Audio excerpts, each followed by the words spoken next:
2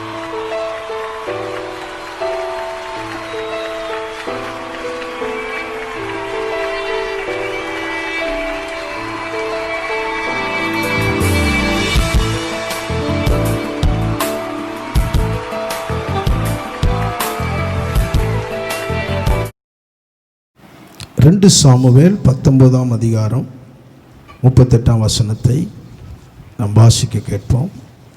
2 Samuel 19:38. அப்பொழுது ராஜா, கிம்காம் என்னோடு கூட வரட்டும், உன் பார்வைக்கு நலமானபடியே நான் அவனுக்கு நடப்பித்து நீ என்னிடத்தில் வேண்டிக் கொள்வதை எல்லாம் நான் உனக்கு செய்வேன் என்றான். ஆண்டவரே, நன்றியோடு துதிக்கிறோம், ஸ்தோத்திரிக்கிறோம். இந்த நாளில் இந்த கடைசி ஓய்வு நாள் இந்த ஆராதனையை ஆரம்பம் முதல் இதுவரைக்கும் நீர் எங்களை நடத்தினீர். உடைய கிருபைக்காக ஸ்தோத்திரம். இந்த வார்த்தை ஆசீர்வதியும் அந்த எங்களோடு பேசுவீராக, ஒரோடு பேசுவீராக. இயேசுவின் நாமத்தில் பிதாவே, ஆமென். கவனிங்கள், இங்கே தாவீது சொல்லுகிறார், நீ என்னிடத்தில் வேண்டிக் கொள்வதையெல்லாம் நான் உனக்கு செய்வேன். யார் சொல்றது? ஒரு ராஜா சொல்றார். இன்னைக்கு இயேசு ராஜா சொல்றாரு, அன்பான சபையே, நீ என்னிடத்தில் வேண்டிக் கொண்டதையெல்லாம் நான் உனக்கு செய்வேன். அல்லேலூயா. பாருங்க, ராஜா உள்ளத்தின் ஆழத்திலிருந்து சொல்றார். அல்லேலூயா.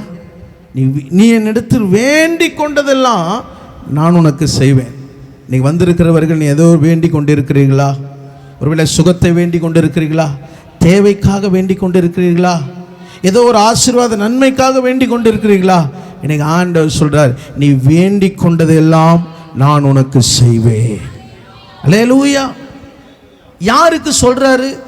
அவர் என்ன செஞ்சாரு? ஏன் தாவீது இதை சொன்னாரு? நீங்க புரிஞ்சுக்கணும். எல்லாருக்கும் ஆண்டவர் இதை செய்ய முடியாது. அல்லேலூயா. அப்ப தாவீது தான் உள்ளத்திலிருந்து இதை சொல்றார். அல்லேலூயா. யாருக்கு சொல்றாரு? அல்லேலூயா. அதுதான் ஏன் தெரியல எங்களுக்கு. அல்லேலூயா, அல்லேலூயா. யாருக்கு சொல்றாருன்னா, நீங்கள் 32ஆம் வசனம் வாசிங்க. பர்சிலா 80 வயது சென்று கிழவனாய் இருந்தான். ராஜா மக்கினிமியிலே தங்கியிருக்கும் மட்டும் அவனை பராமரித்து வந்தான். அவன் மகா பெரிய மனுஷனாய் இருந்தான். இங்கே கீலேயாத்தியனாகிய பர்சிலாவுக்கு தாவீது சொல்லுகிறார். அல்லேலூயா. நீங்கள் அதே 38ஆம் வசனத்துல அங்க கிம்காம், அது யாருன்னா பர்சிலாவுடைய மகன். அல்லேலூயா. அப்போ இந்த கீலேயாத்தியனாகிய பர்சிலா, நீங்க யூதர்கள்லாம் ஒரு கோடுவேட் கூட ஒரு பேர் வைக்கிறாங்கன்னா அதுக்கு ஒரு அர்த்தம் இருக்கிறது. அல்லேலூயா. அப்போ இந்த மனுஷன் பார்த்தீங்கன்னா 80 வயது உள்ளவன். கவனி பாருங்க, 80 வயதுள்ள இவன் யாரை பராமரித்தானா? தாவீதை பராமரித்தானா? தாவீது யாரு? கூலி தொழிலாளியா? ஏதோ ஒரு வேலை செய்யறானா? ஒரு ராஜா, இஸ்ரவேலின் ராஜ்யத்தை ஆளுகிறவன். ஆனா அவனையே பராமரிக்கக்கூடிய ஒரு பெரிய மனுஷன். அல்லேலூயா. எப்பொழுது பராமரிச்சான்? அதுதான் முக்கியம். அல்லேலூயா, அல்லேலூயா. பாருங்க, அப்சலோம் அவனுக்கு எதிராக வரும்போது, அப்சலோம் அவனுக்கு எதிராக காணப்படும் போது, அவன் தாவீது ஓடி போகும்போது பாருங்க, வெறும் காலோடு கண்ணீரோடு போகிறான் வனாந்தரத்தில். அப்பொழுது இந்த கீலேயாத்தியனாகிய பர்சிலா அவனை என்ன பண்றான்? பராமரிக்கிறான். இன்னைக்கு எல்லாம் இருக்கும் போது பராமரிக்குது இல்லை, எல்லாம் இருந்தும் சூழ்நிலை நிமித்தம் எனக்கு என்ன ஆகுது? நான் அனுபவிக்க முடியாமல் தேவையற்று கைவிடப்பட்டு வருகிற போது அந்த நேரத்தில் என்னை ஆதரிக்கிறோம் பாருங்களா, அதுதான் பெரிய ஒரு நன்றி உள்ள இருதயம். இங்கே தாவீது பாருங்க, அவன் அப்சலோமு அவனுக்கு எதிராய் காணப்படும் போது வெறும் காலோடு வனாந்திரத்து நடந்து போறான். சொந்த பிராணன், சொந்த மகனே அவனுக்கு எதிராய் காணப்படும் போது அந்த நேரத்தில் பாருங்க, இந்த கீலேயாத்தியனாகிய பர்சிலா என்ன பண்றான்? எப்படி ஆதரிக்கிறான் பாருங்க. 2 சாமுவேல் 17ஆம் அதிகாரம் 28-29 வாசிங்க. மெத்தைகளையும் கலகங்களையும் மண் பாண்டங்களையும் வார்கோதுமையும் மாவையும் வறுத்த பயிற்றையும் பெரும் பயிற்றையும் சிறு பயிற்றையும் வறுத்த சிறு பயிற்றையும் தேனையும் வெண்ணையையும் ஆடுகளையும் பால் கட்டிகளையும் தாவீதுக்கும் அவனோடு இருந்த ஜனங்களுக்கும் சாப்பிடுவது கொண்டு வந்தார்கள். அந்த ஜனங்கள் வனாந்திரத்திலே பசியும் இளைப்புமாயிருப்பார்கள் என்று இப்படி செய்தார்கள். யோசிச்சு பாருங்க, பசியோடு இருந்தவர்களுக்கு இளைப்பாறும்படி போஷித்தான். அல்லேலூயா. அவன் பாருங்க, அரண்மனையில் இருக்குது, மெத்த எல்லா வசதி இருக்குது. ஆனால் இப்போ சூழ்நிலை அவனுக்கு படுக்க பாய் கூட இல்லை. ஆனால் அந்த நேரத்தில் கீலேயாத்தியனாகிய பர்சிலா என்ன பண்ணுறான்? 80 வயதவனாக இருந்தாலும் என்ன பண்ணுறான்? ராஜாவை போஷித்து நடத்துகிறான், பராமரிக்கிறான். மீண்டும் ராஜா அதே வனாந்திரத்தில் இல்லை, கர்த்தர் மீண்டும் தாவீதை கொண்டு வருகிறார். அப்போதான் சொல்றான் தாவீது, அல்லேலூயா, நீ என்ன வேண்டியோ நான் உனக்கு தரேன். ஏன்னா என்னோட கூட இருந்தா, என் கூட இருந்த பிறப்பே எனக்கு எதிராக மாறிச்சு, என் சொந்தமே எனக்கு எதிராக மாறிச்சு. ஆனால் நீ என்னை பார்த்த பத்தியா? அந்த நேரத்தில் எனக்கு ஒரு உணவு குத்த பத்தியா? அந்த நேரத்தில் ஒரு பாய் குத்த பத்தியா? அந்த நேரத்தில் கூட என்னை ஆதரிச்ச பத்தியா? உனக்கு என்ன வேணும்? அல்லேலூயா. அன்பான தேவ பிள்ளைகளே, தேவ சபையே, இன்னைக்கு தேவனை ஆராதிக்கிற வந்திருக்கிற நமக்குள்ள நான் எப்படிப்பட்ட சூழ்நிலையில் நான் பராமரிக்கிறேன்? நான் எப்படிப்பட்ட நேரத்தில் நான் பெரிய மனுஷனாக இருக்கிறேன்? எல்லா வசதிகள் இருந்து நான் பெரிய மனுஷனா இல்லை. எல்லா சூழ்நிலைகள் கைவிடப்பட்ட போது, ஆபத்தில் கூப்பிடும் போது நான் முதல்ல இருக்கிறேன் பார். அங்கே தான் ஆண்டவர் சொல்கிறாரு, நீ வேண்டியபடியெல்லாம் நான் உனக்கு செய்வேன். அல்லேலூயா. இந்த மாதத்தில் ஒரு குழந்தை மழையில் வெள்ளத்தில் மழை பெஞ்சு இருந்தது. அங்கே ஸ்கூலுக்கு போகிற ஒரு குழந்தை என்ன பண்ணிச்சு, ஒரு ஒயர் கம்பம் தண்ணியில் பட்டுக்குது. நடந்து போகிற குழந்தை அந்த ஒயர் தண்ணியில் பட்டுனால அந்த ஷாக் அடித்து அப்படியே துடிக்குது. அந்த வழியாக வந்த ஒரு மனுஷன் வண்டியில் உட்காந்து கையை நீட்டி நிற்கிறான். அதை சுற்றியில் இருக்கிற ஜனங்கள்லாம் பார்த்து நிற்கிறாங்க. யதார்ச்சியாய் ஒரு சகோதரன் வாலிபன் அந்த வழியாக வந்து அவன் கையை காலை துடிக்குது. வண்டியை தண்ணியில் கூட விட்டுருது. அந்த அளவுக்கு ஆட்டம் கொடுத்து வண்டியை ஒரு பக்கம் ஸ்டாண்டை போட்டு செப்பலை போட்டு ஹெல்மெட்டை போட்டு அவன் பார்க்குறான். எல்லாம் பார்த்து நிற்கிறீங்களே, என்ன பண்ணலாம்? யாருமே முன் வரல. அவன் வண்டி கொஞ்சம் தாமதித்து இருந்தா அந்த குழந்தை மரித்து போயிருக்கும். அவன் கிட்ட போய் எப்பா எனக்கு சாக்கச்சா கூட பரவாயில்லையா, அந்த குழந்தைய பிடிச்சி இழுத்துன்னு வந்து ஃபர்ஸ்ட் எய்டு முதல் கொடுத்தான் பாருங்க. அவன் முகம் கூட அந்த வீடியோவில் தெரில. ஆனால் கர்த்தர் அவன் முகத்தை காணும்படியாக, தேசமே அவனை பார்க்கும்படியாக, அல்லேலூயா. அவனை கேட்டாங்க, என்னப்பா இப்படியேப்பா? அதில் அவன் ஒண்டி எதனா இறந்துருந்தா என் வாழ்க்கையில் மறக்க முடியாத ஒரு நாளாக இருந்திருக்கும். ஆனால் அவனை காப்பாற்றுறது தான் என்னுடைய நோக்கம். அல்லேலூயா. பாருங்க, அவனுக்கு பெரிய ஒரு சந்தோஷம், மகிழ்ச்சி. இன்னைக்கு நம் வாழ்க்கையில் நான் எதை கொண்டு போக போகிறேன்? ஒன்றும் கொண்டு போகல.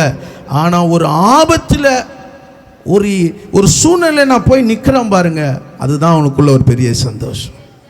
அந்த இருக்கிறாளோ இல்லையோ, நான் போய் உறுதுணையாக இருக்கிறேன் பாரு, நான் ஜெபிக்கிறேன், சபைக்கு வரேன், சிஸ்டர் எனக்காக ஜெபம் பண்ணுங்க, எனக்காக பிரயாசப்படுங்க, வரமாட்டீங்களா ஒரு வார்த்தை சொல்லும்போது நான் முன்னாடி நிற்கணும். கர்த்தருடைய அன்பை பெற்றிருக்கிற நாம் கடினமாக இருக்கக்கூடாது.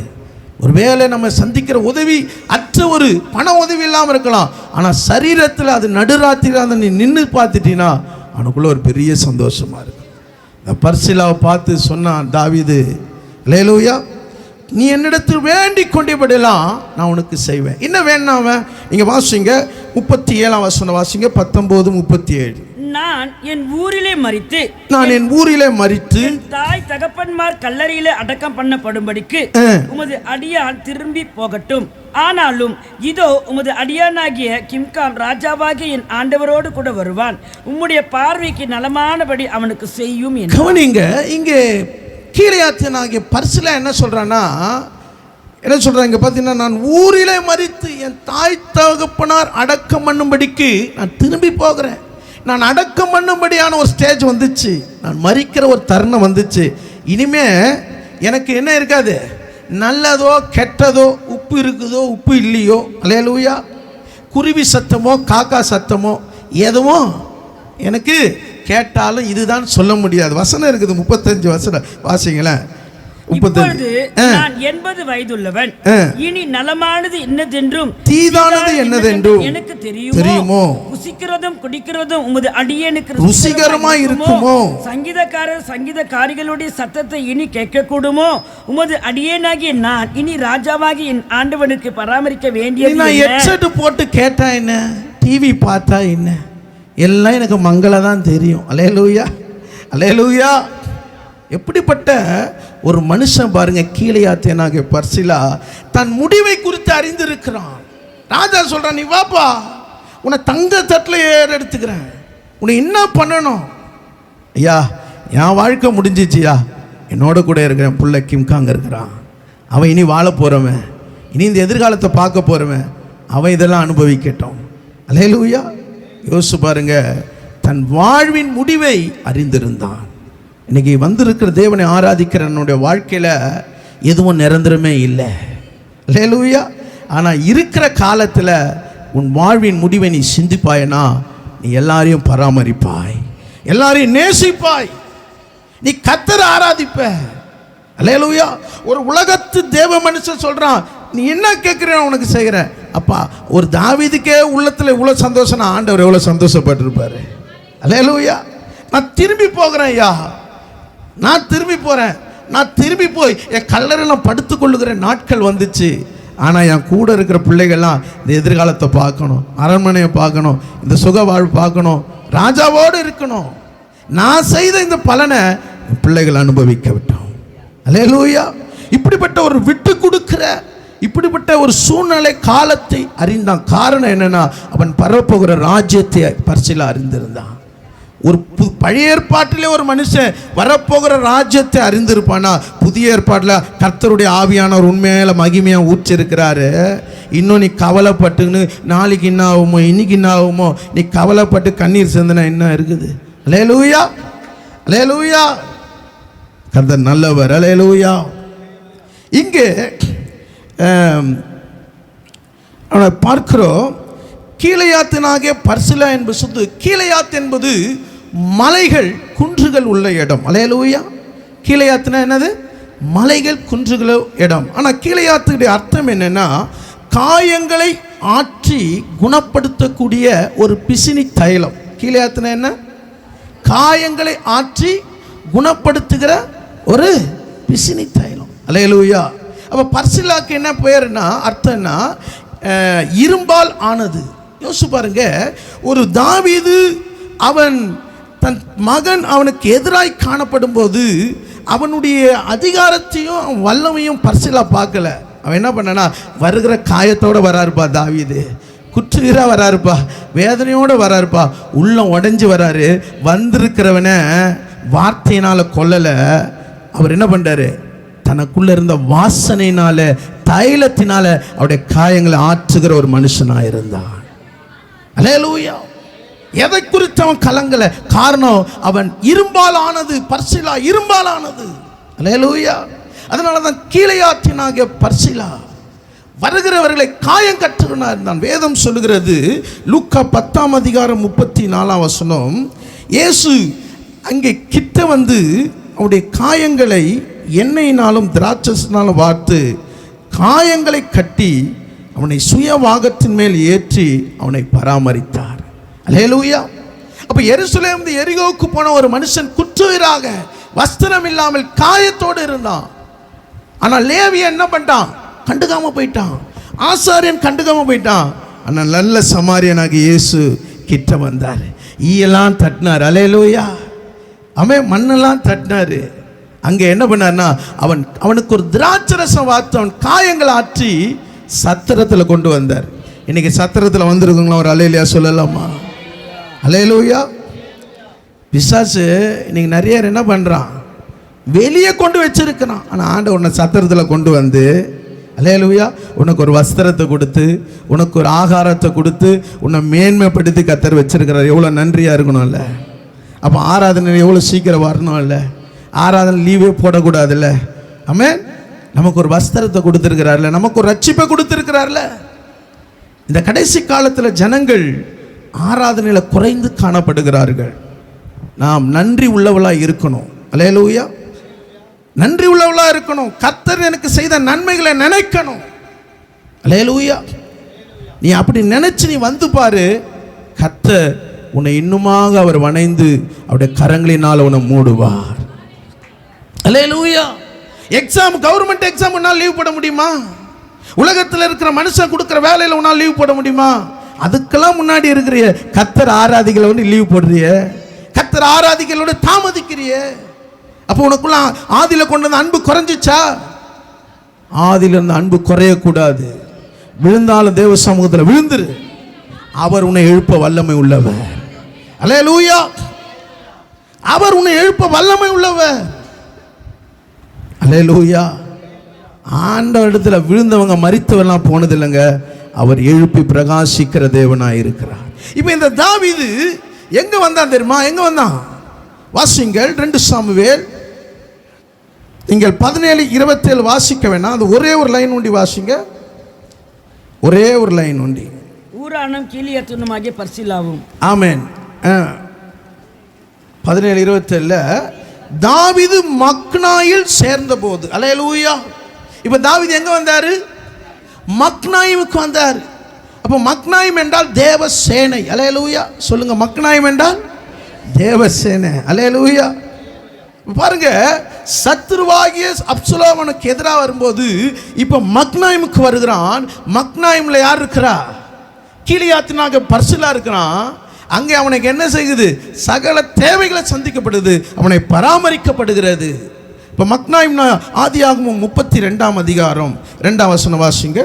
ஆதியாகமம் 32ஆம் அதிகாரம் 2ஆம் வசனம்.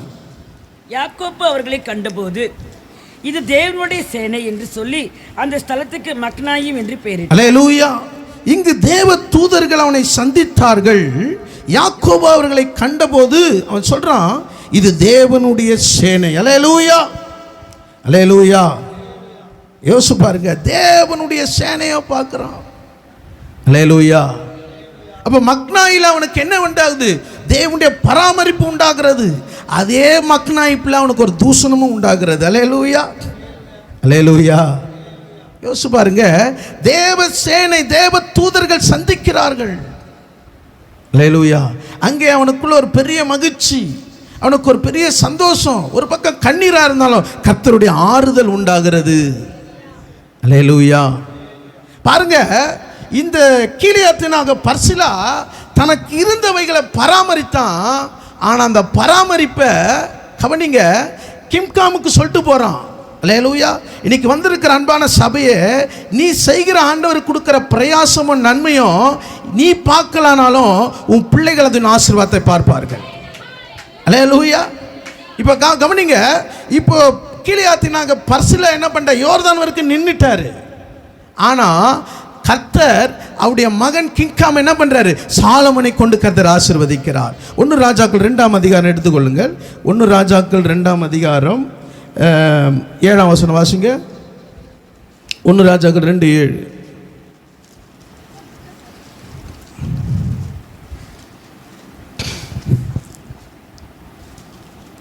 ஆகை கீலியாத்தியனான பர்சிலாவின் குமாருக்கு தயவு செய்வாயாக, அவர்கள் உன் பந்தியில் சாப்பிடுவது இருப்பார்களாக. சகோதரனாகிய அப்சலோமுக்கு முன்பாக நான் ஓடி போகையில் என்னை ஆதரித்தார்கள். இப்ப கீலியாத்தினா பர்சிலா பார்க்கறானா? உங்களை தான் கேட்கிறேன், பார்க்கறானா? அல்லேலூயா. உங்களை தான் கேட்கிறேன்.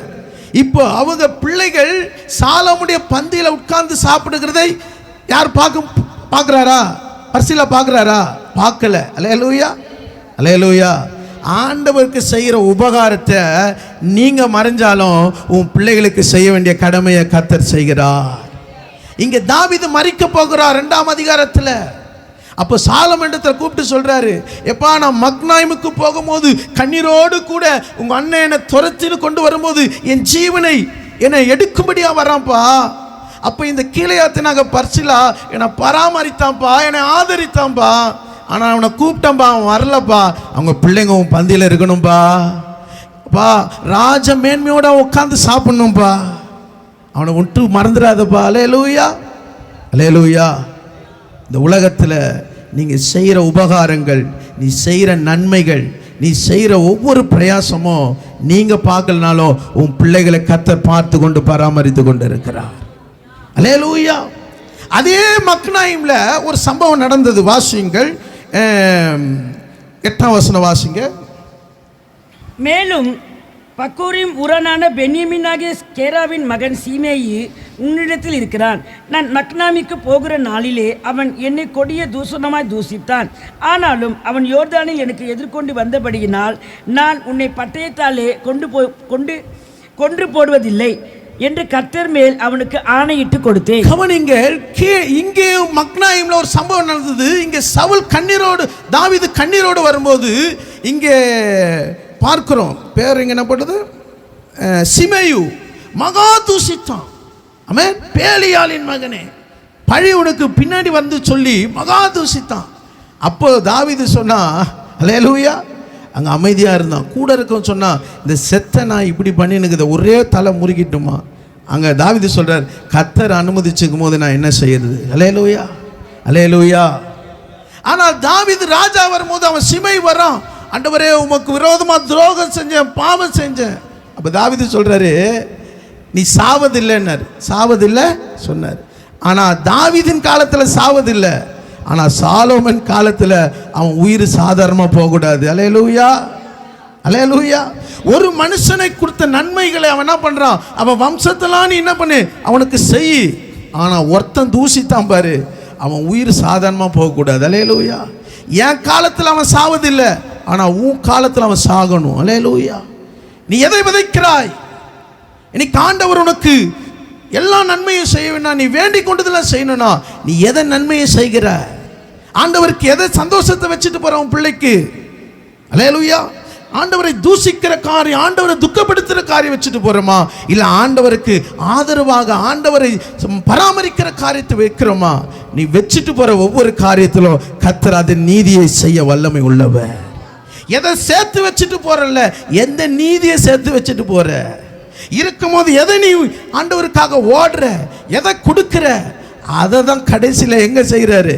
சாலமோன் செய்கிறார். அல்லேலூயா. தகப்பன் விட்டு போனதை சாலமோன் செய்கிறாரு.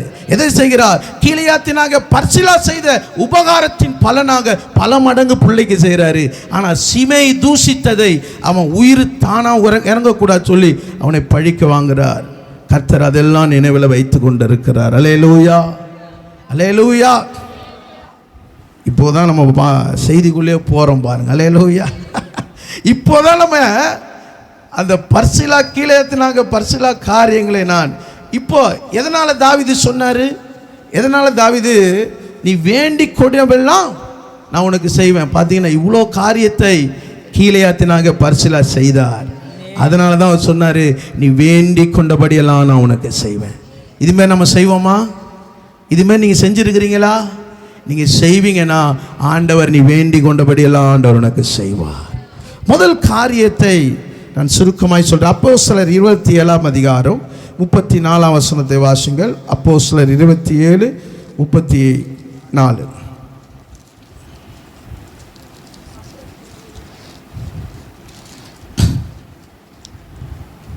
ஆகையால் போஜனம் பண்ணும்படி உங்களை வேண்டிக் கொள்ளுகிறேன். நீங்கள் தப்பி பிழைப்பதற்கு அது உதவியா இருக்கும். உங்கள் தலையில் இருந்து ஒரு மயிரும் விழாது என்றார். கவனிங்க, இந்த கப்பல்ல 276 பேர் இருக்கிறாங்க. பவுல் கைதியா உள்ள இருக்கிறாரு. இப்போ கப்பலுக்கு எதிராக வேதம் சொல்லுகிறது, ஒரு பெரும் எதிர்காற்று இருந்தது. காற்று நிறைய பேசிருக்குது பாருங்க. வசனம் 4 பார்த்தீங்கன்னா 27ஆம் அதிகாரம் 4ஆம் வசனத்தில் பிரயாணத்தில் எதிர்காற்று, 14ஆம் வசனத்தில் கடும் காற்று, 7ஆம் வசனத்தில் காற்று அவர்களை தடுத்தது, 18ஆம் வசனத்தில் பெருங்காற்று மழையில் அலைப்பாழை செய்தது, 8ஆம் வசனத்தில் வருத்தத்தோடு நடத்தினார்கள். அல்லேலூயா. இங்க பாருங்க, போஜனம் பண்ணும்படி வேண்டிக் கொள்ளுகிறான். அல்லேலூயா. ஆனா இங்கு பவுலுக்கு கைதியாய் போகிறான். இங்க 100க்கு அதிபதி இருக்கிறான். இங்கே மாலுமி சொல்லுகிறதையும் கப்பல் எஜமான் சொல்லுகிறதையும் கேட்குறான். ஆனால் பவுல் சொல்லுகிறது இங்கே கேட்கல. ஆனால் பவுல் என்ன சொல்கிறார்னா, நீங்கள் போஜனம் பண்ணும்படி வேண்டிக் கொள்ளுகிறேன், நீங்கள் தப்பி பிழைப்பதற்கு உதவியாக இருக்கும். கவனிங்க, இவங்க சூரியனும் சந்திரனும் பார்க்கல. எத்தனை நாளா பார்க்கல? 14 நாள் பார்க்கல. அல்லேலூயா. வேதம் சொல்கிறது 20ஆம் வசனத்துல, இனி தப்பி பிழைப்போம் என்கிற நம்பிக்கை போயிடுச்சு. அல்லேலூயா, அல்லேலூயா. இன்னைக்கு நம்பிக்கையற்று வந்திருக்கிறீர்களா? இன்னைக்கு ஆண்டவர் சொல்லுகிறார், அல்லேலூயா, உங்க தலையிலிருந்து ஒரு மயிரும் கீழே விழாது. அல்லேலூயா. நீங்களே தலை வாரினாதான் முடி கீழே விழும், இல்லை தலையை முடி கடையில் வெட்டினாதான் முடி கீழே விடும். ஆனாலும் நீ கவலைப்பட்டோ எந்த முடியும் உன் தலையிலேருந்து கீழே விழுவதில்லை. அல்லேலூயா. பவுல் சொல்றாரு பாருங்க, நீங்கள் போஜனம் பண்ணும்படி வேண்டிக் கொள்ளுகிறேன், நீ தப்பி பிழைப்புக்கு இது உதவியா இருக்கும், உன் தலையில ஒரு மயிரும் கீழே விழாது. இன்னைக்கு எதோ குறித்து கவலைப்பட்டு வந்திருக்கிறீர்களா? கவலைப்படுகிறதுனால உங்க தலையிலிருந்து உள்ளங்கால் வரைக்கும் உங்களுக்குள்ள பல பலவீனத்தோடு வந்திருக்கிறீர்களா? இன்னைக்கு பாருங்க, அவ்வளோ பெரிய காற்று, அவ்வளோ பெரிய சேதத்தில் பிரயாணத்தில் இருக்கிற பவுல் சொல்லுகிறார், என்ன சொல்றாரு? போஜனம் பண்ணுங்க, நாங்கள் வேண்டிக் கொள்ளுகிறேன், ஒருவரும் மறிப்பதில்லை. அல்லேலூயா, அல்லேலூயா. நீங்க 22ஆம் வசனம் வாசிங்க. ஆகிலும் திடமனதாய் இருங்கள் என்று இப்பொழுது உங்களுக்கு தைரியம் சொல்லுகிறேன். அல்லேலூயா. சேதம் அல்லாமல் உங்களில் ஒருவனுக்கும் பிராண சேதம் வராது. திடமனதாய் இருங்கள், உங்களுக்கு தைரியம் சொல்லுகிறேன், கப்பர் சேதமே அல்லாமல் ஒருவனுக்கும் பிராண சேதம் வராது. அல்லேலூயா. பாருங்க, பவுலோடு கூட கர்த்தருடைய தூதன் இருக்கிறார், கர்த்தருடைய வார்த்தை இருக்கிறது. அப்போ ஆண்டவர் ஆராதிக்கிற உனக்குள்ள என்ன இருக்கக்கூடாது? கவலை இருக்கக்கூடாது, உனக்குள்ள பயம் இருக்கக்கூடாது. அல்லேலூயா. ஒரு கப்பல் பிரயாணத்திலே இப்படி ஒரு தைரியம் இருக்குமானா, நீங்க சூரியனையும் சந்திரனை பார்த்து கொண்டு இந்த வெளிச்சத்தில் கர்த்தரை ஆராதித்து கொண்டு இருக்கிறீர்கள். அல்லேலூயா. உங்களுக்கு பயம் வரலாமா? உங்களுக்கு சந்தேகம் வரலாமா? எதுவும் வரக்கூடாது. அல்லேலூயா. நீங்கள் வாசிங்கள் 24ஆம் வசனம் வாசிங்க. பவுலே, பயப்படாதே, நீ ராயனுக்கு முன்பாக நிற்க வேண்டும், இதோ உன்னோடு கூட யாத்திரை பண்ணுகிற யாவரையும் தேவன் உனக்கு தயவு பண்ணினார் என்றான். கவனிங்க, பவுலை குறித்து தூதன் சொல்றான், நீ பயப்படாதே, நீ ராயனுக்கு முன்பாக நிற்க வேண்டும். அல்லேலூயா, அல்லேலூயா. அப்ப நாங்க நிற்க வேண்டும் என்றால் இந்த கப்பல் கரைக்கு போக வேண்டும். அல்லேலூயா, அல்லேலூயா. எந்த பிராண சேதம் வராது. இன்னைக்கு தேவ சமூகத்தில் ஆராதிக்க வந்திருக்கிறீர்கள், தேவனுக்கு துதிக்க வந்திருக்கிற உங்களுக்குள்ள எந்த சந்தேகமோ எந்த திகிலோ எந்த பயமோ இருக்கக்கூடாது. அல்லேலூயா. உன்னை தொடுகிறவன் கண்மணியை தொடுகிறான். அல்லேலூயா. உன் சரீரத்துக்கிற பாடுகள், பிரச்சனைகள், உபத்திரத்தை கண்டு என் வாழ்க்கை முடிஞ்சிருவோம் நம்பிக்கை இல்லாமல் வந்திருக்கிறேன் அப்படி நீ சோர்ந்து போய் வந்திருக்கிறாயா? நீங்க பவுல் சொல்லுகிறார், கர்த்தருடைய வார்த்தை சொல்லுகிறது, அல்லேலூயா, திடமனதாய் இருங்கள், திடமனதா இருக்கு, நான் உங்களோட கூட தான் இருக்கிறேன். ஏன்னா கர்த்தருடைய வார்த்தை சொல்லுது, நான் ராயனுக்கு முன்பாக நிற்க வேண்டும். அல்லேலூயா, அல்லேலூயா. யோசிச்சு பாருங்க, வாசிங்கள் மத்தேயு 10ஆம் அதிகாரம் 29ஆம் வசனத்தை வாசிங்கள். மத்தேயு 10:29. ஒரு காசுக்கு 2 அடைக்கலாங் குருவிகள் விற்கிறார்கள் அல்லவா? ஆயினும் உங்கள் பிதாவின் சித்தம் அல்லாமல் அவைகளில் ஒன்றாகிலும் தரையிலே விழாது. அல்லேலூயா. ஒரு காசுக்கு 2 அடைக்கலான் குருவிகள் விற்கிறார்கள் அல்லவா? அது பிதாவின் சித்தம் கீழே விழுவதில்லை. அல்லேலூயா, அல்லேலூயா. ஒரு காசுக்கு வாங்கி சில நிமிஷத்துல உயிர் போகிற அந்த குருவியை கூட ஆண்டவர் என்ன பண்றாராம்? கீழே விழுவதில்லை. ஆண்டவர் உன்னை என்ன விசேஷமா படிச்சிருக்கிறாரு. அல்லேலூயா. என்ன ஆராதிக்க வந்திருக்கிறிய, நீ எதுக்கு கவலைப்படுகிற? உங்கள் தலையில் உள்ள மயிரெல்லாம் எண்ணப்பட்டு இருக்கிறது. அல்லேலூயா. இதெல்லாம் நம்புறீங்களா இல்லையா? நம்புறீங்களா? ஒரு அல்லேலூயா சொல்லலாமா? உங்க தலைமுடி ஒவ்வொன்றும் எண்ணி வச்சுக்கிறாராம். அல்லேலூயா. நீ குத்துறீங்களே பேன்ல ஈர குத்துறீங்களே, அந்த ஒவ்வொரு முடியும் எண்ணி வச்சிருக்கிறாராம். இதெல்லாம் நீ யோசிச்சு நன்றி செலுத்துக்கிறீங்களா? ஏமா சர்ச்சுக்கு வரல? ஒரே முடி காயிலையா, ஷாம்பு போட்டு ஒரே ஈரமாக இருக்குது. அல்லேலூயா. ஷாம்பு ஆகிறதுக்கு அமுச்சு வச்சிருக்கிறேன். அல்லேலூயா. ஆனால் அவன் முடியெல்லாம் எண்ணி வச்சிருக்கிறாராம். அல்லேலூயா.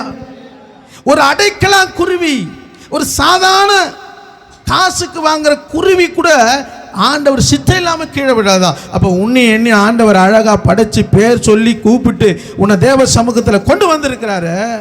உன் தேவையை சந்திக்க மாட்டாரா? உனக்கு ஒரு விடுதலையை தர மாட்டாரா? அல்லேலூயா, அல்லேலூயா. 31 வசனம் வாசிங்க. ஆதலால் பயப்படாதிருங்கள், அநேக அடைக்கலான் குருவிகளை பார்க்கிலும் நீங்கள் விசேஷித்தவளா இருக்கிறீர்கள். அல்லேலூயா. நாளைய தினத்தை குறித்து ஏன் கவலைப்படுகிற? இன்னைக்கு உண்டான பிரச்சனையை குறித்து ஏன் கவலைப்படுற? பிரச்சனை வரும், நான் உலகத்தை ஜெயித்தேன், நீங்கள் திடன் கொள்ளுங்கள். அல்லேலூயா. பவுலுக்குள்ள கர்த்தருடைய வார்த்தை இருக்குது பாருங்க. அல்லேலூயா. வார்த்தை இருக்கிறபடினால்தான் அவன் சொல்றான், நீ ஏன் கலங்குற? நீ ஏன் மரித்து போக போறீர்கள்? அல்லேலூயா. நீங்கள் அப்போஸ்தலர் 27 அதிகாரம் நீங்கள் 35 வசனம் வாசிங்க. 27:35. சொல்லி அப்பத்தை எடுத்து எல்லாருக்கும் முன்பாகவும் தேவனை ஸ்தோத்தரித்து அதை பிட்டு புசிக்க தொடங்கினான்.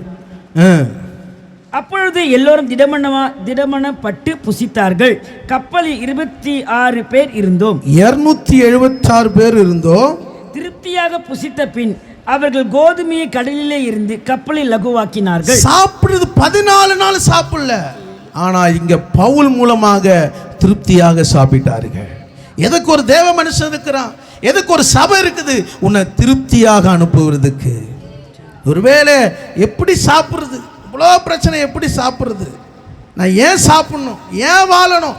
பல கேள்விகள், பல போராட்டத்தோடு நீ வந்திருக்கலாம். ஆனால் கர்த்தருடைய வார்த்தை உன்னை வெறுமையாய் அனுப்புவதில்லை, உன்னை திருப்தியாக அனுப்புகிறது. அல்லேலூயா, அல்லேலூயா. பாருங்க, அந்த பிரயாணத்தில் அவர்கள் வாழ்க்கையில் முடிந்து போக நினைத்தார்கள். ஆனால் முடிந்து போன வாழ்க்கையை கர்த்தர் அங்கே என்ன பண்ணாரு? கரை சேர வைத்தார். அல்லேலூயா. உன்னை கடலில் தள்ளுவதற்கு ஆண்டவர் உன்னை கொண்டு வரல, உன்னை கரை சேர்க்கும்படி கொண்டு வந்திருக்கிறார். அல்லேலூயா. கப்பல் என்கிற வாழ்க்கையில், கடல் என்கிற உலகத்தில் இயேசு கடலின் மேல் நடக்கிற ஆண்டவர். கடலின் மேல் நடந்து வந்து சீசரில் பாதுகாக்கிறனா, தேவ சமூகத்தில் தேவ ஆராதிக்கிற பிள்ளைகளை ஆண்டவர் உன்னை பாதுகாக்க மாட்டாரா? அல்லேலூயா. ஆனால் ஒன்று நீ அறிந்திருக்கணும், கீலேயாத்தினாக பர்சிலா எப்படி ஒரு தெளிவுள்ள ஒரு வாழ்க்கை வாழ்ந்தான். அல்லேலூயா. எப்படி ஆண்டவரை முன்னிறுத்தின ஒரு வாழ்க்கை வாழ்ந்து ஒரு தேவ மனுஷனை உதவியா இருந்தான். கர்த்தர் அவன் வேண்டியபடியெல்லாம் செய்தார். இங்கு பவுல் அவன் வேண்டிக் கொண்டபடியே கர்த்தர் 276 பேரையும் கரை சேர்ந்தார்கள். அல்லேலூயா. நீங்க 28 வசனம் 28 அதிகாரம் 1 வசனம் வாசிங்க. நாங்கள் தப்பி கரை சேர்ந்த பின்பு அந்த தீவின் பேர் மெலித்தா என்று அறிந்தோம். கவனிங்க, 27 அதிகாரத்தில் இத்தாலியா தேசத்திலிருந்து கிளம்பினவர்கள் போராடி கொண்டு மெலித்தாவுக்கு வந்தார்கள். மெலித்தாவுக்கு வந்தாலும் இப்போ கடல் அவங்கள என்ன பண்ணல? காற்று விட்டுச்சு. இப்போ எது அவங்கள பிடிச்சது? எது பிடிச்சது? நீங்க 2 வசனம் வாசிங்க. அந்நியராகி அந்த தீவார் எங்களுக்கு பாராட்டின அன்பு கொஞ்சமல்ல, அந்த வேளையிலே பிடித்திருந்த மழைக்காகவும் குளிருக்காகவும் அவர்கள் நெருப்பை மூட்டி எங்கள் அனைவரையும் சேர்த்து கொண்டார்கள். பவுல் சில விறகுகளை வாரி அந்த நெருப்பின் மேல் போடுகையில் ஒரு விரியன் பாம்பு அனல் உறைந்து புறப்பட்டு அவனுடைய கையை கவ்விக்கொண்டது. கவனிங்க, காற்று தடுத்தது. ஆமென். குளிர் காற்று தடுத்தது, பெருங்காற்று தடுத்தது. ஏன் தெரியுங்களா? இந்த மெலித்தா தீவுக்கு வரக்கூடாதபடிக்கு, இந்த மெலித்தா தீவில் நீ வந்து ஆராதிக்க கூடாதபடிக்கு பல காற்றுகளை தாண்டி வந்திருக்கிற உங்களை கர்த்தர் ஆசீர்வதிக்க போகிறார். அல்லேலூயா. நீங்க சொல்லலாம், ஐயா நான் வரும்போதே நிறைய கல்லு தடுத்ததுயா, நிறைய சொல்லு தடுத்ததுயா, எவ்வளோ பலவீனத்தை தடுத்ததுயா. எல்லா காற்றை தாண்டி இந்த ஆராதனைக்கு நான் வந்திருக்கிறேன்யா. சரி, ஆராதனைக்கு வந்துட்டேன். இப்போ எது பிடிச்சது? எது பிடிச்சது? விரியன் பாம்பு. அல்லேலூயா. காற்று விட்டது. இப்போ விரியன் பாம்பு எதை பிடிச்சது? கையை பிடிச்சது. அல்லேலூயா. இப்போ தீவார் பார்த்தாங்க, ஆஹா பழி, இவனை சும்மா விடலப்பா. அல்லேலூயா. இவங்க ஏதோ பாவம் செஞ்சு வந்து இருக்கிறாங்கப்பா. எதுவும் பாவம் செய்யவில்லைப்பா, பரிசுத்தமான மனிதர்கள் வந்திருக்கிறார்கள். எந்த சர்ப்பம் கடிச்சதோ அதே சர்ப்பத்தை உதறி போட்டார்கள். சர்ப்பம் உதறி போட்டது மயக்கச்சு ஊந்துச்சா தெரில, ஆனால் கடிப்பட்ட மனிதன் உயிரோடு நல்ல ஆரோக்கியத்தோடு இருக்கிறான். அல்லேலூயா. எந்த தேளோ எந்த பாம்போ உன்னை கடித்தாலும் எதுவும் உன்னை சேதப்படுத்துவதில்லை. அல்லேலூயா. ஏன் சமுத்திரத்தில் காப்பாற்றின ஆண்டவர் இந்த சர்ப்பத்துக்கு உன்னை இரையாக்கி விடுவாரா? இஸ்ரவேல் ஜனங்கள் சமுத்திரத்தில் கடந்து போகும்போது அங்கே சர்ப்பமும் முதலையும் தலைகளை கர்த்தர் உடைச்சார். அல்லேலூயா. கர்த்தருடைய வார்த்தை உனக்குள்ள இருக்குன்னா உனக்கு எதிராக இருக்கிற சர்ப்பத்தின் தலையை கர்த்தர் மண்டையை உடைப்பார்.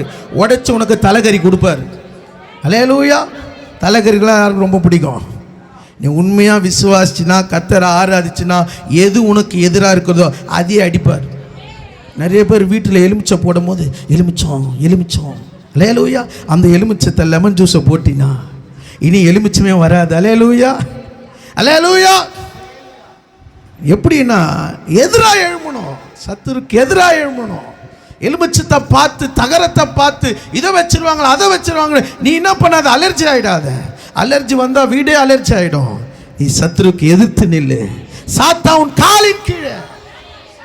வார்த்தை உனக்குள்ள இருக்கணும், வல்லமை உனக்குள்ள இருக்கணும். வீரியன் பாம்பு உரைத்து வந்து கடித்தது, பவுல் உதறி போட்டாரு. அல்லேலூயா. உதறி போட்டது ஓடியது. கடிப்பட்ட மனுஷன் அங்கே அங்கே ஆண்டவர் அப்படியே பலமா நிற்க வச்சிருக்கிறார் பார். அல்லேலூயா. அவன் வேறு மனுஷனாகி 6ஆம் வசனம் வாசிங்க. அவனுக்கு வீக்கம் கொண்டு அல்லது சடுதியாய் விழுந்து சாவான் என்று அவர்கள் பார்த்து கொண்டிருந்தார்கள்.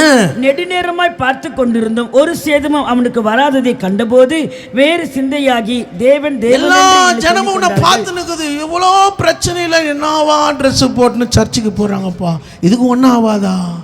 ஆமே, இதுக்கு ஒரு ஜுரம் வராதா? இதுக்கு ஒரு பலவீனம். எவ்வளோ போராட்டத்தில் சர்ச்சுக்கு வருது. அல்லேலூயா. உன்னை எல்லாம் கண்ணு பார்த்து நிற்குது.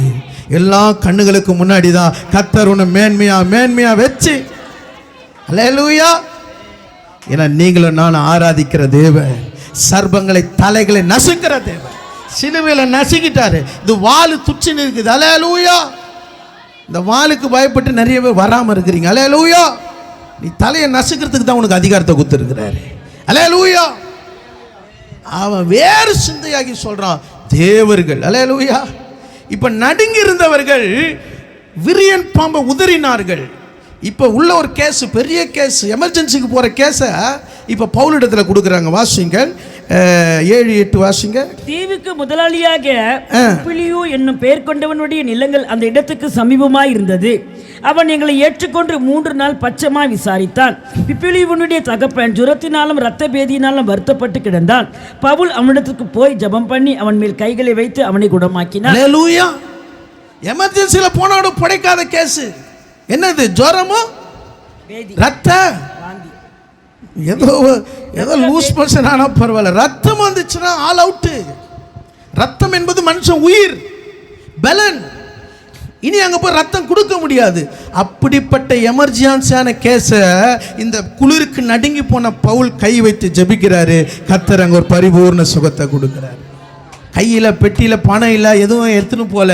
ஆனால் தீவாறு எல்லாத்தையும் எடுத்து கொடுக்குறாங்க. ஐயா இதை எடுத்துக்கையா, ஐயா இதை எடுத்துக்கையா, ஐயா இதை எடுத்துக்கையா.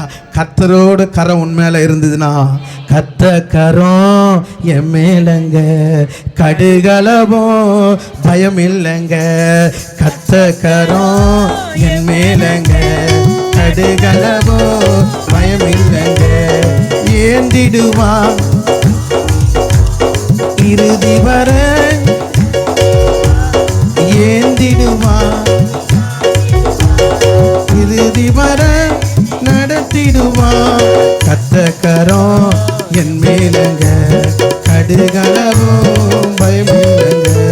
கர்த்தக்கரம் என் மேலங்க, கடுகளவும் பயமில்லைங்க. அல்லேலூயா. கர்த்தக்கரம் உங்க மேல இருந்துச்சுன்னா கடுகளவும் பயம் இல்லைங்க. அல்லேலூயா. கர்த்தர் நல்லவர். 2வது காரியத்தை நாம் பார்க்கலாம். யோவான் 4ஆம் அதிகாரம் 47ஆம் வசனத்தை வாசிக்கப்போம். யோவான் 4ஆம் அதிகாரம் 47ஆம் வசனம்.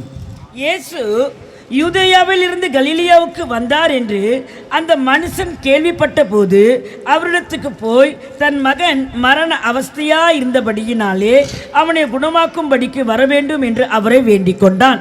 கவனிங்க, ராஜாவுக்கு கீழே இருக்கிற ஒரு மனுஷன் என்ன பண்றானா, மகன் மரண அவஸ்தையா இருக்கிறான். அவனை குணமாக்கும்படிக்கு யாரை வேண்டிக் கொண்டான்? யாரை வேண்டிக் கொண்டான்? இயேசுவை வேண்டிக் கொண்டான். அல்லேலூயா. அப்ப ராஜா கீழே இருக்கிற மனுஷன் அவன் என்ன எல்லா டாக்டரை பார்த்துருப்பான். அல்லேலூயா. எல்லா மனுஷனை பார்த்துருப்பான். அல்லேலூயா. ஆனா பார்த்தவன் இப்போ தான் பிள்ளை மரணத்தோடு போராடி கொண்டு இருக்கிறான். ஐயா, என் பிள்ளைய என்ன பண்ணுங்க, என் பிள்ளை சாகாதபடிக்கு நான் வேண்டிக் கொள்ளுகிறேன்ப்பா. உன் பிள்ளைகள் வாழ்வதற்காக நீ ஆண்டவரிடத்தில் வேண்டிக் கொண்டால் உன் பிள்ளைகள் பிழைத்திருப்பார்கள், உன் பிள்ளைகள் செழித்திருப்பார்கள். நீ வேண்டிக் கொள்ள வேண்டியதை தேவ சமூகத்தில் வேண்டிக் கொள்ள வேண்டும். அல்லேலூயா, அல்லேலூயா. இப்ப ஆண்டவர் சொல்றார், 48ஆம் வசனம் வாசியுங்கள். அப்பொழுது இயேசு அவனை நோக்கி, நீங்கள் அடையாளங்களையும் அற்புதங்களையும் காணாவிட்டால் விசுவாசிக்க மாட்டீர்கள் என்றார். அதற்கு ராஜாவின் போதுமா, நீங்கள் அடையாளங்களையும் அற்புதங்களையும் காணாவிட்டால் நீங்கள் விசுவாசிக்க மாட்டீங்க. ஏன் சொன்னார் ஆண்டவர்? ஏன் சொன்னாரு? ஏன்னா வந்திருக்கிற மனுஷன் அடையாளத்தை பார்த்து அற்புதத்தை பார்த்து நம்புகிறவன். அல்லேலூயா. புரியுதா இல்லையா? ஆண்டவர் தன்னிடத்தில் பேசுகிறவன் எப்பேற்பட்டவன், எதை நினைச்சு வரான், என்ன சொல்ல வரான், எதற்காக வந்திருக்கிறான்னு ஏ டு செட்டு சொல்லக்கூடிய ஒரு சர்வ வல்லமுள்ள தேவன். விசுவாசிக்கிறீங்களா? ஒரு அல்லேலூயா சொல்லாமா? நீங்க என்ன ஏமாத்திடலாம், ஆனா உங்களுக்குள்ள எனக்குள்ள இருக்கிற ஆண்டவரை முடியாது. ஏன்னா வந்திருக்கிறவன் ராஜா கீழே இருக்கிறான், ஆனா அடையாளத்தை அற்புதத்தை கண்டுதான் வந்திருக்கிறான். அல்லேலூயா. வாசிங்கள் 46ஆம் வசனம் வாசிங்க. பின்பு இயேசு தாம் தண்ணீரை திராட்சரசமாக்கின கலிலேயாவில் உள்ள கானா ஊருக்கு மறுபடியும் வந்தார். அப்பொழுது கப்பர்நகூமிலே ராஜாவின் மனுஷன் ஒருவனுடைய குமாரன் வியாதியாய் இருந்தான். அல்லேலூயா. இதை கானா ஊர்ல இந்த தண்ணீரை திராட்சரசமாக்கின செய்தியை இந்த மனுஷன் கேட்டு இருக்கிறான். அல்லேலூயா. கேட்டு இருக்கிறவன் நம்பி இருக்கிறான். ஆனா ஆண்டவர் அங்கிருந்து போயிட்டாரு. ஆனா திரும்பி வருகிறார் அதே கலிலேயாவுக்கு. அல்லேலூயா. இப்ப கேள்விப்பட்ட தண்ணீரை திராட்சரசமாக்கின முதல் ஆண்டவர் இவர்தான்யா. இவரால் சுகமாக்க முடியாத எந்த ஒரு வியாதியும் இல்லை, எந்த ஒரு பலவீனம் இல்லை. அல்லேலூயா. பாருங்க, அவன் கேள்விப்பட்டான். இவன் சாதாரணமாக இயேசுவை நம்பி அவன் கேள்விப்பட்டு வந்திருந்தானா ஆண்டவர் சொல்லியிருக்க மாட்டாரு. இவன் எல்லாத்தையும் கேள்விப்பட்டு இப்பேற்பட்ட அற்புதத்தை செஞ்ச இவர், என் பிள்ளையை சுகமாக்க இவரால் முடியும். அல்லேலூயா. உங்கள் வாழ்க்கையில் எப்படிப்பட்ட காரியமாக இருந்தாலும் இயேசுவால் முடியாத காரியம் ஒன்றுமே இல்லை. அல்லேலூயா. இப்போ பாருங்க, கேள்விப்பட்டவன் இப்போ ஆண்டவர்கிட்ட என்ன சொல்றான்? 49 வாசிங்க. அதற்கு ராஜாவின் மனுஷன், ஆண்டவரே, என் பிள்ளை சாகிறதுக்கு முன்னே வர வேண்டும் என்றான். சொல்றான், சாகிறதுக்கு முன்னே வந்துருங்க ஆண்டவரே. அல்லேலூயா. இப்போ ஆண்டவர் அவனை சாவாமல் இருந்து பிழைத்திருக்கும்படி தான் ஆண்டவர் வந்திருக்கிறாரு. ஆனால் அவன் சொல்றான், சாகிறதுக்கு முன்னாடி வந்துருங்க ஆண்டவரே. அல்லேலூயா. ஆண்டவர் சொல்றாரு, நீ போகலாம், உன் குமாரன் பிழைத்திருக்கிறான். இது மாதிரி உங்களுக்கு ஒரு செய்தி, ஒருவேளை ஒரு பலவீனம் வியாதி இருக்குது. அல்லேலூயா. பாஸ்டர் வந்துருங்க பாஸ்டர்ன்ட்டீங்க. அல்லேலூயா. ஃபோன் பண்ணியே நான் வரலன்னா என்ன ஆகுறது?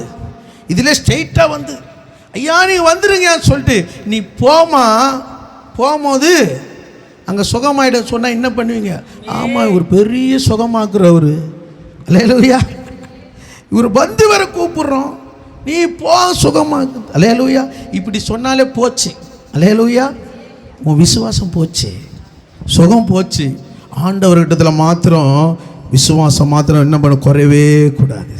அல்லேலூயா. இங்க அவனிடத்துல சொன்னார், என்ன சொன்னார்? நீ போகலாம், உன் குமாரன் பிழைத்திருக்கிறான்.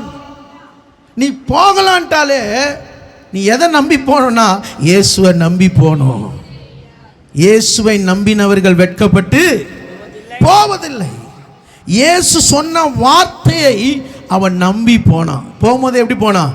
சுகமாயிடுச்சு, சுகமாயிடுச்சு, சுகமாயிடுச்சு. இங்கே வந்து நல்ல ஆவியில் நிறைஞ்சு சுகத்தை நல்லா அறிக்கைட்டு போனாலும் சில பேருக்கு விசுவாசம் இல்லை. அல்லேலூயா, அல்லேலூயா.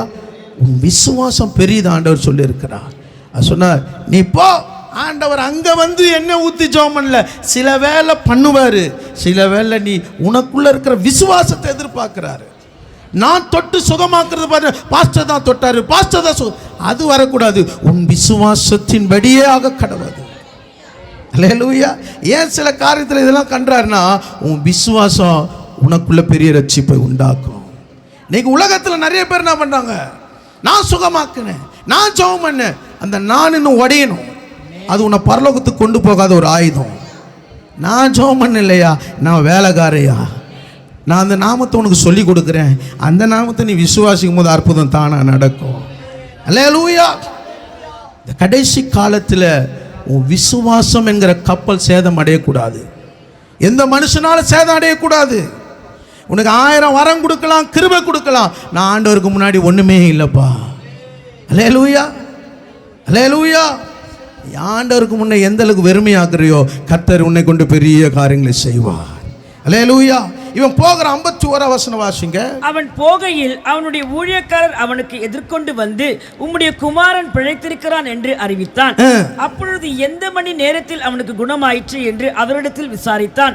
அவர்கள் நேற்று 7ஆம் மணி நேரத்தில் ஜுரம் அவனை விட்டு 7ஆம் மணி நேரத்திலே, 7ஆம் மணி நேரம்னா பகல் 1 மணிக்கு. அல்லேலூயா. பகல் 1 மணிக்கு அவன் பாருங்க கேட்குறான். அவன் விசுவாசத்தோடு போகிறான். அவனுடைய வேலைக்காரன் எழுது கொண்டு வரான். ஐயா, உங்கள் பிள்ளை சுகமாயிட்ட. எத்தனை மணி? 7ஆம் மணி வேலை. நீங்கள் 6 மணி நேரம் கூட்டி பாருங்க, சரியா 1 மணி வரும். பகல் 1 மணிக்கு கர்த்தர் அங்கே ஒரு விடுதலையை தருகிறார். அல்லேலூயா, அல்லேலூயா. விசுவாசம் இல்லாத ஜெபம் அது பாவமாக இருக்கிறது. விசுவாசம் இல்லாமல் வருவதெல்லாம் பாவம். உனக்குள்ள ஒரு விசுவாசம் இருக்கணும். கர்த்தருடைய வார்த்தை மேல ஒரு நம்பிக்கை இருக்கணும். அவர் மரணத்தையும் ஜெயித்த இயேசு. அவர் வியாதியை குணமாக்குறவர், உன் பிரச்சனையை மாற்றக்கூடியவர். உனக்கு அற்புதம் செய்ய அவரால் முடியும். உனக்குள்ள அந்த சந்தேகம் வரக்கூடாது. வாசிங்கள் ரோமர் 4ஆம் அதிகாரம். ரோமர் 4ஆம் அதிகாரம் 18ஆம் வசனத்தை வாசிங்க. ரோமர் 4:18. உன் சந்ததி இவ்வளவா இருக்கும் என்று சொல்லப்பட்டபடியே தான் அநேக ஜாதிகளுக்கு தகப்பனாவதை நம்புகிறதுக்கு எதுவா இருந்தும் அதை நம்பிக்கையோடு விசுவாசித்தான். கவனிங்க, அவனுக்கு ஒரு குழந்தை இல்லை, சந்ததியே இல்லை. ஆனா ஆண்டவர் என்ன சொல்றாரு? உன் சந்ததி இவ்வளவா இருக்கும் என்று சொல்லப்பட்டபடியே, அப்புறம் தான் அநேக ஜாதிகளுக்கு தகப்பனாவதை நம்புகிறதுக்கு ஒண்ணுமே இல்லை. நம்புகிறதுக்கு ஒண்ணுமே இல்லை, ஒரு அடையாளமே இல்லை. அல்லேலூயா. ஆனா அவன் நம்பிக்கையோட விசுவாசித்தான். அல்லேலூயா. சில வேளை வாக்குத்தத்தம் உனக்கு வரும், நீ நம்புகிறதுக்கு ஒன்றுமில்லாமல் இருக்கும். ஆனா அதை நீ நம்பிக்கையோடு விசுவாசிக்க வேண்டும். அல்லேலூயா. அவனுக்கு ஒரு பிள்ளை இல்லைங்க. ஆனா ஆண்டவர் சொல்றார், பெரிய ஜாதி எழுமுன்றார், ராஜாக்கள் எழுமுன்றாரு. அல்லேலூயா, அல்லேலூயா. உன் சந்ததி இவ்வளவா இருக்குன்றாரு. ஆனால் அவன் அதை நம்பிக்கையோடு விசுவாசித்தான். கிறிஸ்தவ ஜீவியம் என்பது ஒன்றுமில்லாத இடத்துல தான் ஆண்டவர் அதை உருவாக்குற தேவனாய் இருக்கிறார். அல்லேலூயா. ஆகார் வனாந்திரத்தில் அலைந்து திரிந்தால் அவளிடத்திலிருந்த ஊற்று புறப்பட்டது. ஆமென். ஆபிரகாம் ஈசாக்கை பலியிட போனான். பலியிட தான் கூப்பிட்டாரு. ஆனா ஆடு அங்க முள்ளிலே மாட்டிக்கொண்டு இருந்தது. அல்லேலூயா. ஆண்டவரால கூடாத காரியம் ஒண்ணுமே இல்லை. அல்லேலூயா. அதனாலதான் யோவான் சாணன் சொல்றான், ஜனங்க சொல்றாங்க நாங்க ஆபிரகாம் சந்ததி.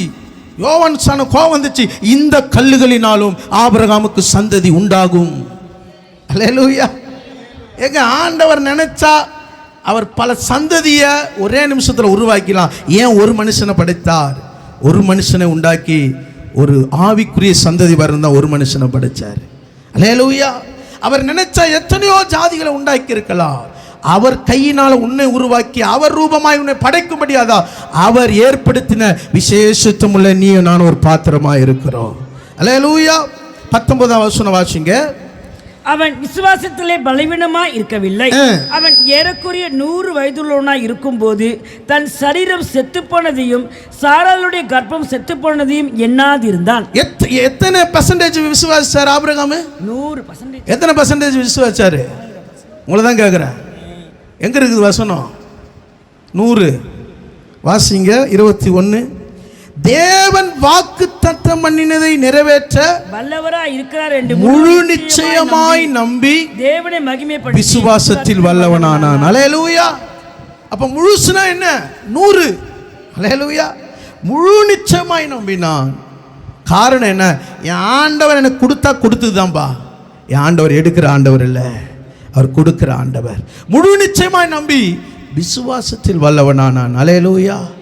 பாருங்க, ஒரு ராஜாவின் மனுஷன் அங்கே அவன் பாருங்க, அவன் வேண்டிக் கொண்டதுபடியே கர்த்தர் அவன் மகனை குணப்படுத்தினார். அல்லேலூயா. மூன்றாவது காரியத்தை நாம் பார்க்கலாம். லூக்கா 10ஆம் அதிகாரம் 2ஆம் வசனத்தை வாசிங்க. லூக்கா 10ஆம் அதிகாரம் 2ஆம் வசனம். அப்பொழுது அவர் அவர்களை நோக்கி, அறுப்பு மிகுதி, வேலையாட்களோ கொஞ்சம். ஆகையால் அறுப்புக்கு எஜமான் தமது அறுப்புக்கு வேலையாட்களை அனுப்பும்படி அவரை வேண்டிக் கொள்ளுங்கள். கவனிங்கள், இங்கே இயேசு வேண்டிக் கொள்ளுகிறார். என்ன வேண்டிக் கொள்ளுகிறாரு? என்ன வேண்டிக் கொள்றாரு? அறுப்புக்கு வேலையாட்களை அனுப்பும்படி வேண்டிக் கொள்ளுகிறார். அல்லேலூயா.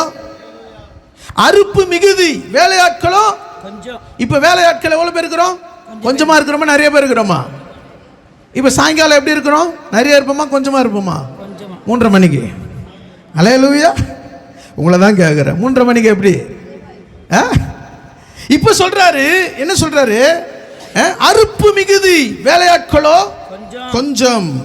அறுப்புக்கு வேலையாட்களை அனுப்பும்படி வேண்டிக் கொள்ளுகிறோம்பா. பரலோகத்திலிருந்து இறங்கி வந்த ஆண்டவர் உங்களை என்னைய பார்த்து வேண்டிக் கொள்ளுகிறாரு.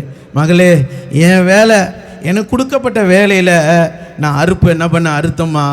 உன் வேலையில் நீ தூங்கி கொண்டு இருக்கிறாயே, உன் குடும்பத்தை பார்த்து கொண்டு இருக்கிறாயே. அல்லேலூயா. உனக்கு ஒரு சபையை கொடுத்திருக்கிறாரு. அல்லேலூயா. ஆண்டவர் சொல்ற வேண்டிக் கொள்ளுகிறேன். 3ஆம் வசனம் வாசிங்கள். புறப்பட்டு போங்கள், ஆட்டுக்குட்டிகளை ஓநாய்க்குள்ளே அனுப்புகிறது போல இதோ நான் உங்களை அனுப்புகிறேன். ஆட்டுக்குட்டி ஓநாய்க்குள்ள அனுப்புகிறது போல.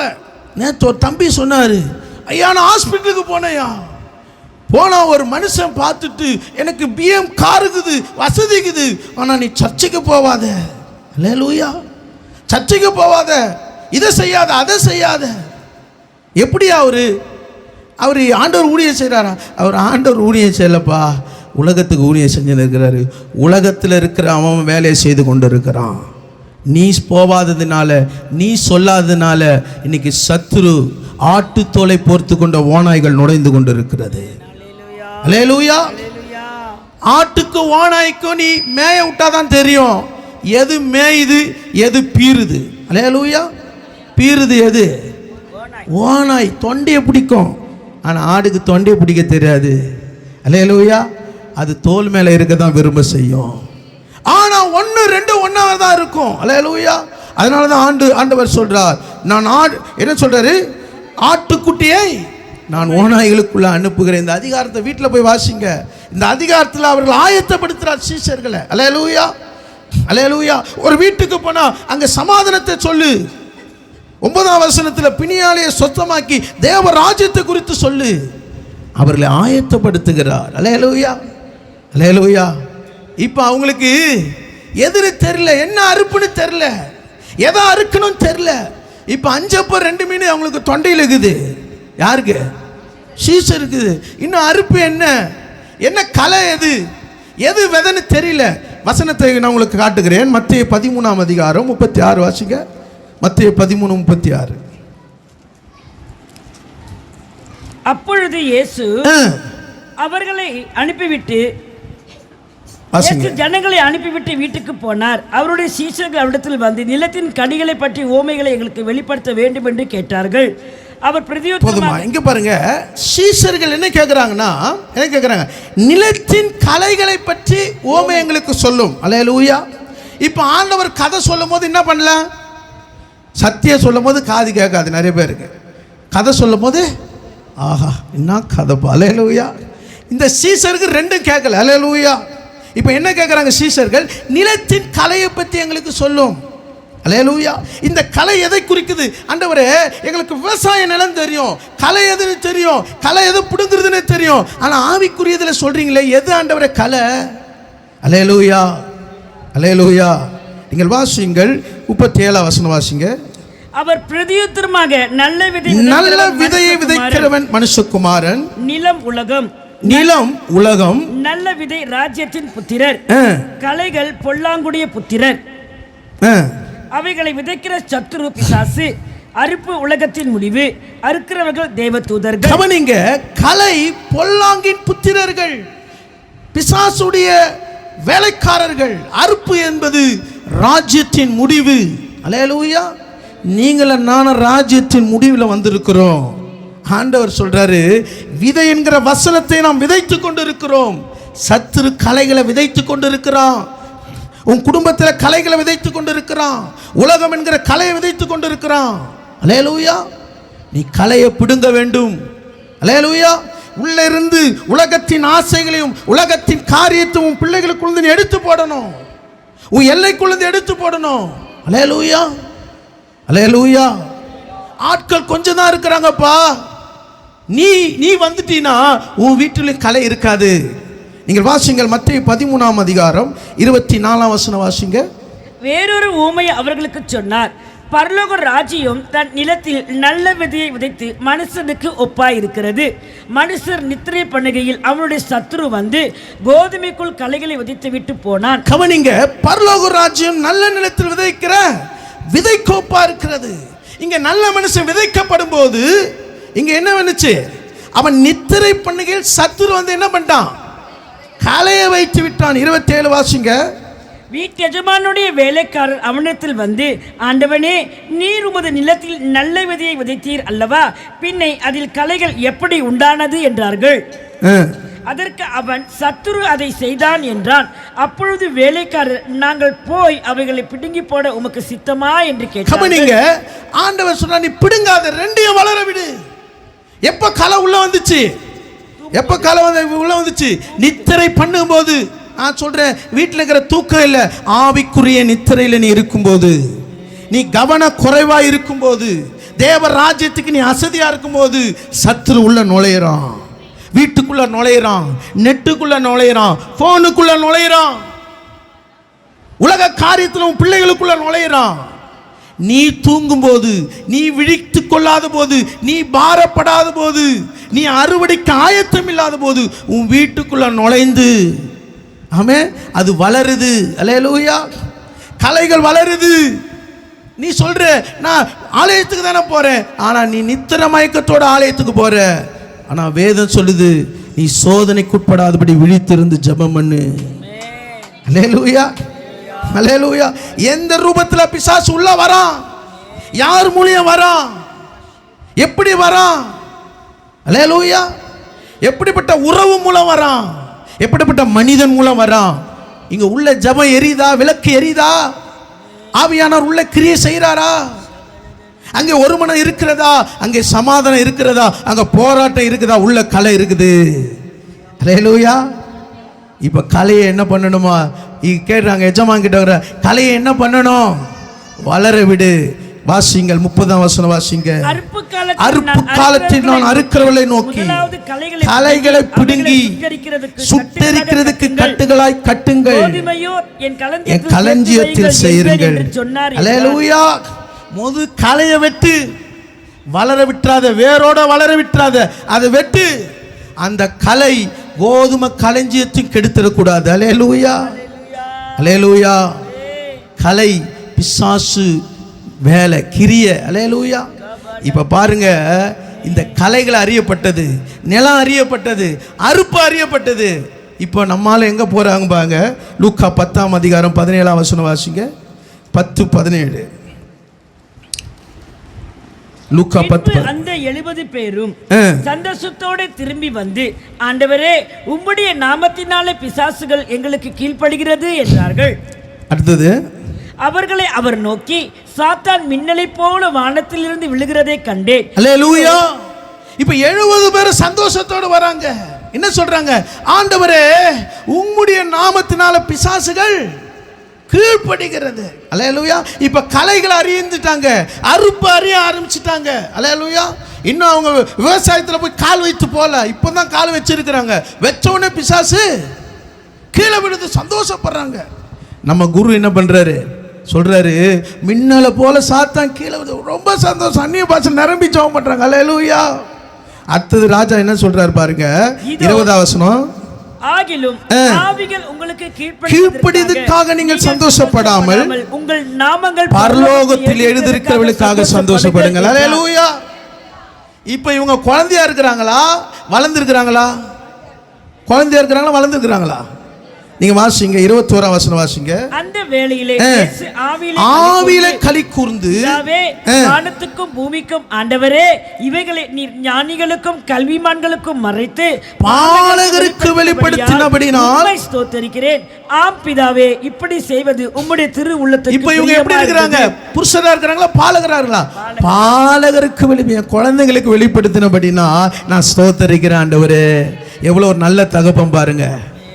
இப்போ உலக அறியாது. இப்போ நம்ம பிள்ளைங்க ஒரு 5 வயசு 4 வயசு பிள்ளைங்களுக்குள்ள ஒரு பாம்பு உள்ள போட்டோமே, இப்போ இங்கே ஒரு பாம்பு போட்டோமே, எல்லாம் ஓடுவோம். ஆனால் 4 வயசு பிள்ளைங்க அந்த பாம்பை பிடிக்கும். இப்போ அந்த சீசர்கள் எப்படின்னா பாம்பை பிடிச்சிக்கிறாங்க. அல்லேலூயா, அல்லேலூயா. ஆனால் சர்ப்பம் தந்திரமானது. இப்போ ஆண்டவர் என் பிள்ளைகள் இப்போ கொஞ்சம் உள்ள களத்தில் இறங்கி ரெடி ஆயிட்டாங்கப்பா, உமக்கு நன்றி ஆண்டவரே. கல்விமானுக்கும் ஞானிகளுக்கு வெளிப்படுத்தின மறைத்து என் பிள்ளைகளுக்கு நீ வெளிப்படுத்துறதுக்காக இன்னைக்கு உங்களையும் என்னையும் கர்த்தர் அந்த அளவுக்கு நிற்க வச்சிருக்கிறார் பாருங்க. உன் வீட்டுக்குள்ள எந்த சத்துரு உள்ள வராதபடிக்கு இயேசுவின் நாமத்தின் அதிகாரத்தை உனக்கு கொடுத்திருக்கிறார். நீ முழங்கால் படிடும் போது அங்க ஓடக்கூடிய ஆவிகளை துரத்து கூட ஆவிகள் அதிகாரத்தை உனக்கு கொடுத்திருக்கிறார். ஏன் தெரியுமா? உன்னை பழக வச்சிருக்கிறார் ஆண்டவர். அல்லேலூயா. நீ இன்னும் அதில் தேறி வரும்படியாக, நீ இன்னும் அதில் ஆண்டவரோடு சமூகத்தில் ஆண்டவர் கைபிடித்து வரும்படியாக. அல்லேலூயா. இதே சீஷர்கள் தேவ அபிஷேகத்தை பெற்று சத்துருவை பலமாக மேற்கொண்டார்கள். நம்ம எல்லாம் கண்களை மூடி ஆண்டவரை நோக்கி பார்க்கலாம். இடத்தில் வேண்டி கொண்டபடியெல்லாம் நான் உனக்கு செய்வேன். கீலேயாத்தினாகிய பர்சிலா தாவீதை பராமரித்து ஆதரித்து அவன் உதவி இருந்தான். இன்னைக்கு ஆண்டவருக்கு முன்பாக நீ செய்த உபகாரங்கள், அவருக்கு செய்கிற நன்மைகள், ஊழியங்கள் பார்க்கிறோம். பவுல் வேண்டிக் கொண்டபடியே தயவு பண்ணினார். ராஜாவின் மனுஷன் வேண்டிக் கொண்டபடி அவன் மகனை ஆண்டவர் சுகப்படுத்தினார். இயேசு வேண்டிக் கொண்டபடியே சீஷர்களை ஊழியத்தில் பலப்படுத்தினார். தேவ சமூகத்தில் வந்திருக்கிற உங்களை நீ எப்படி வேண்டிக் கொள்ளுகிற, எதை காரியத்துக்காக வேண்டிக் கொள்ளுகிற, நீ எந்த எதிர்பார்ப்போடு ஆண்டவருக்கு நீ செய்கிற என்பதை ஆண்டவர் அறிந்திருக்கிறார். நீ வேண்டிக் கொண்டபடியெல்லாம் கர்த்தர் உங்களுக்கு ஒரு செய்ய வல்லமை உள்ளவர். அல்லேலூயா. சீஷர்கள் எதையும் அறியாமல் இருந்தார்கள். ஆனால் அவளை இந்த உலகத்தை அறியும்படியாக, இந்த ராஜ்யத்தை அறியும்படியாக, தேசத்துக்கு அவர்கள் பயன்படும்படியாக கர்த்தர் அவர்களை கற்றுக் கொடுத்தார். அவர்களுக்கு பக்குவப்படுத்தினார், பயன்படுத்தினார், அவர்களை பலப்படுத்தினார். இன்னைக்கு வந்திருக்கிற நாம் வேண்டிக் கொண்டபடியெல்லாம் கர்த்தர் உங்களுக்கு செய்ய போகிறார். அல்லேலூயா. கீலேயாத்தினாகிய பர்சிலா தன்னிடத்தில் வருவர்களை காயம் கட்டுகிறவனாக, ஒரு பிசினி தைலமாக, ஒரு அநேகருக்கு ஆசீர்வாதமாக இருந்தான். இன்னைக்கு அப்படிப்பட்ட ஒரு நல்ல உனக்குள்ள ஒரு குணம் இருக்கணும். ஆண்டவர் எதிர்பார்க்கிற ஒரு காரியம் உனக்குள்ள இருக்க வேண்டும். நீ வாழ்கிற ஒரு வாழ்க்கை மற்றவருக்கு ஒரு மருந்தாக இருக்கணும், மற்றவருக்கு ஒரு மாற்றத்தை உண்டாக்குறாய் இருப்பாயனா நீ வேண்டிக் கொள்ளும் போதே கர்த்தருடைய வார்த்தை உனக்குள்ள வெளிப்படும். தானியேலுக்கு வேண்டிக் கொள்ள தொடங்கின போதே கர்த்தருடைய வார்த்தை அவனுக்கு கொண்டு வந்தான். கேப்ரியல், நீ மிகவும் பிரியமானவன், நீ வேண்டும் பொழுதே எப்பொழுது உனக்கு நற்செய்தி கொண்டு வருவோம் என்று நாங்கள் ஆசையா இருக்கிறோம் என்கிற ஒரு காரியம் பாருங்க. எனக்கு ஆண்டவருடைய வார்த்தை உனக்கு ஒரு ஆசீர்வாதமாக, நீ கேட்கிறது உனக்கு கொடுக்கும்படியாக தேவ தூதர்கள் விருப்பம் உள்ளவர்களாக, வாஞ்சை உள்ளவர்களாக இருக்கிறார்கள். நீ தேவ சமூகத்தில் பிரியமுள்ள ஒரு வாழ்க்கை வாழ்ந்தினா, சந்தோஷம் உள்ள ஒரு வாழ்க்கை வாழ்ந்தினா, மற்றவர்களுக்கு ஆசீர்வாதம் உள்ள ஒரு வாழ்க்கை வாழ்ந்தினா, நீ வேண்டிக் கொள்ள தொடங்கின போது நீங்க கேட்டதை கர்த்தர் கொடுக்க ஒரு வல்லமை உள்ளவராக இருக்கிறார். ஆண்டவரே உம்மை ஸ்தோத்திரிக்கிறோம். யாராவது நீர் ஆசீர்வதித்தீர், இதுவரைக்கும் நீர் எங்களோட இடைப்பட்ட கிருபைக்காக ஸ்தோத்திரம். தொடர்ந்து நீர் எங்களை நடத்துவீராக, அந்த ஒவ்வொருவரையும் ஆசீர்வதிக்கிறார். இயேசுவின் நாமத்தில் ஜெபிக்கிற நல்ல பிதாவே, ஆமென். என் ஆத்துமாவே கர்த்தரை ஸ்தோத்திரி, என் மூலமே ஒரு பரிசுத்த நாமத்தை ஸ்தோத்திரி. என் ஆத்துமாவே கர்த்தரை ஸ்தோத்திரி, கர்த்தர் செய்த சகல உபகாரங்களையும் மறவாதே. ஆமென். கர்த்தராகிய இயேசு கிறிஸ்துவின் கிருபையும் பிதாவாகிய தேவனுடைய அன்பும் பரிசுத்தாவின் ஐக்கியமும் நம் அனைவரோடும் சகல பரிசுத்தவான்களோடு கூட கர்த்தருடைய வருகை மட்டும் இருப்பதாக. ஆமென், ஆமென்.